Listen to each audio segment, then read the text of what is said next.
Israel menyerang area sekolah yang menjadi tempat pengungsian warga Gaza, Palestina. Serangan demi serangan terus terjadi di tanah Gaza, Palestina pasca gencatan senjata. Hari ini tentara Israel menyerang pengungsian.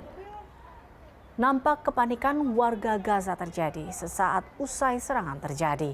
Bahkan seorang pria berlari sambil menggendong anak kecil yang terluka. Warga setempat kini mulai kebingungan kemana lagi mereka akan mencari perlindungan dari kekejaman Zionis Israel.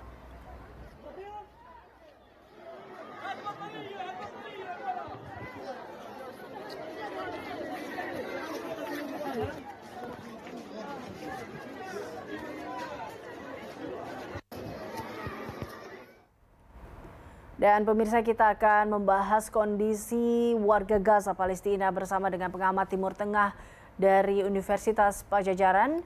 Ada Ibu Dina Sulaiman. Terima kasih Ibu Dina telah bergabung bersama kami dalam Berita Satu Malam. Ibu Dina, Anda melihat terkait dengan gencatan senjata yang rupanya tak ampuh ini untuk menghentikan perang antara Israel dan Hamas. Yang kita melihatnya ini hanyalah sementara, tapi Anda sendiri melihatnya seperti apa, Ibu Dina? Baik, terima kasih Mbak Eliza. Ya, sejak awal memang ini sudah disebut sebagai jeda sementara ya, atau humanitarian truce. Jadi bukan gencatan senjata yang permanen. Dan awalnya hanya 4 hari dan kemudian diperpanjang. Dan sejak awal pun sebenarnya Menteri Pertahanan Israel itu sudah memberikan pernyataan bahwa setelah ini mereka akan melanjutkan serangan dengan lebih masif lagi di seluruh Gaza. Dia menyebut seperti itu dan kemudian bahkan dengan merinci apa saja senjata yang akan dipakai. Sehingga memang dalam hal ini meskipun di Qatar diupayakan agar terus dilakukan jeda bahkan sampai ke gencatan senjata permanen, tetapi Israel menolak karena memang sejak awal rencananya adalah melanjutkan serangan dengan lebih masif lagi. Baik, kita juga tadi Anda melihat bahwa serangan yang lebih masif lagi itu terlihat sekarang, bahwa serangan demi serangan terus terjadi dan mengakibatkan sejumlah pengungsian ikut diserang kali ini. Dengan kata lain, tak ada lagi, mereka sempat mengatakan bahwa tidak ada lagi lokasi yang aman bagi warga yang saat ini berada di Gaza. Anda melihatnya seperti itu, Bu Dina? Iya, kan awalnya itu sebelum ada jeda ini, yang diserang kan bagian utara ya, Betul. Gaza bagian utara, dan Israel menyuruh agar warga mengungsi ke selatan. Nah, selatan itu kan di dekat perbatasan Rafah ya, di dekat perbatasan antara Gaza dengan Mesir. Nah, kemudian akhirnya memang warga banyak yang mengungsi ke selatan. Tapi setelah jeda terhenti di hari Jumat, sejak hari Jumat kemarin itu yang diserang oleh Israel justru bagian selatan. Ya, jadi ketika dikatakan bahwa tidak ada lagi tempat untuk mengungsi seperti itu, di utara dibombardir, mereka pergi ke selatan juga dibom juga.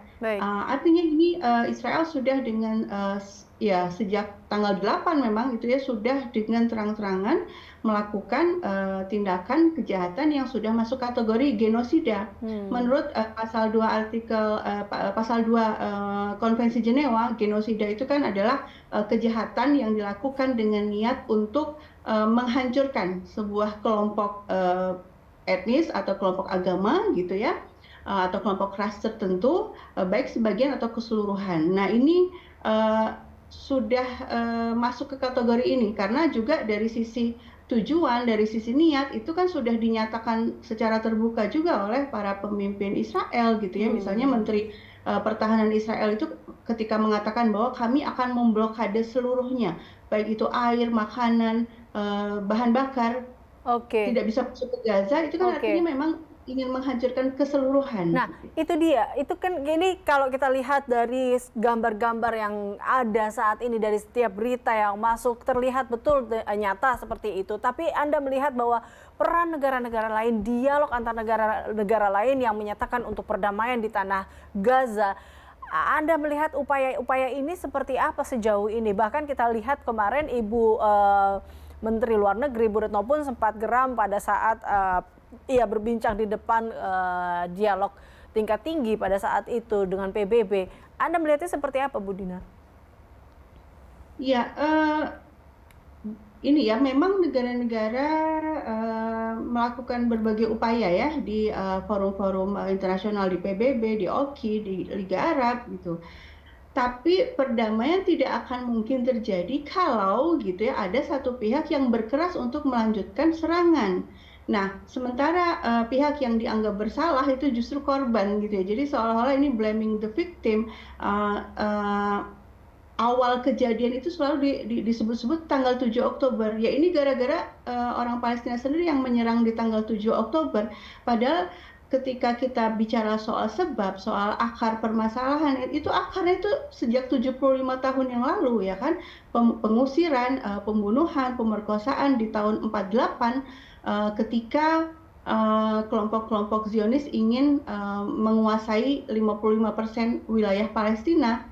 Itu yang dilakukan sejak tahun 48 itu, dimulai 47 bahkan. Lalu Desember 48 itu PBB sudah mengeluarkan resolusi juga bahwa orang-orang Palestina yang terusir itu berhak untuk kembali. Artinya sejak awal tahun berdirinya Israel itu PBB sudah mengeluarkan resolusi yang tidak pernah dipatuhi oleh Israel. Dan Artinya sejak 48 sampai hari ini resolusi itu sangat banyak yang intinya mengecam Israel, menyatakan bahwa Israel melanggar hukum internasional tapi tidak pernah dipatuhi. Sehingga yang terjadi sekarang adalah ketidakberdayaan organisasi internasional terutama PBB.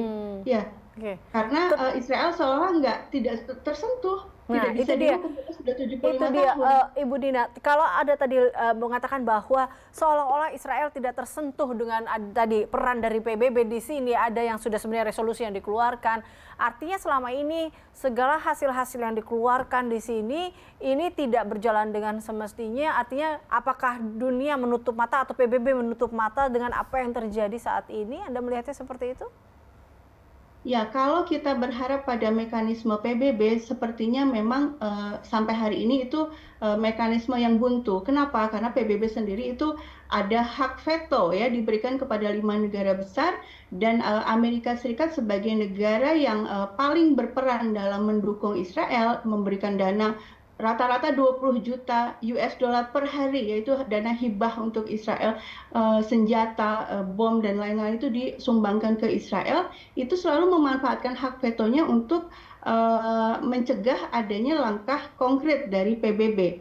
Nah, mekanisme PBB itu sebenarnya memungkinkan ada hal lain ya selain hanya mengecam atau mengutuk seperti yang sekarang terjadi, misalnya menggunakan mekanisme intervensi humaniter. Tapi itu juga tidak mungkin dilakukan karena pasti akan diveto oleh Amerika Serikat. Artinya harapannya tidak lagi pada PBB ya. Kalau struktur PBB masih tidak demokratis seperti hari ini, masih bisa semena-mena diveto oleh beberapa negara gitu kan. Harapannya ada di masyarakat sipil.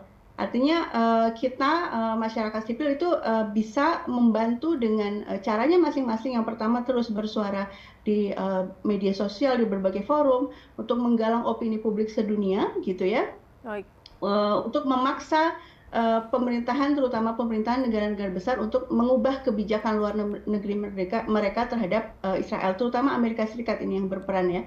Nah, dan misalnya juga di negara-negara Arab itu juga punya peran juga sebenarnya, mereka punya power sebenarnya untuk menghentikan perang ini, misalnya dengan melakukan embargo bahan bakar minyak terhadap negara-negara Barat, terutama terhadap Amerika Serikat yang mendukung Israel. Nah, kemudian masyarakat sipil juga bisa berperan dengan cara tidak membeli produk-produk yang mendukung perekonomian rezim Zionis, karena logika sederhananya ketika perekonomian mereka mengalami kesulitan, itu tentu tidak bisa melakukan perang, karena perang membutuhkan dana yang sangat besar. Oke, baik Bu Dina, kita tentunya berharap damai hadir di tanah Gaza. Tentunya sudah begitu ribuan korban jiwa akibat serangan-serangan yang diluncurkan oleh Israel ke Gaza, Palestina.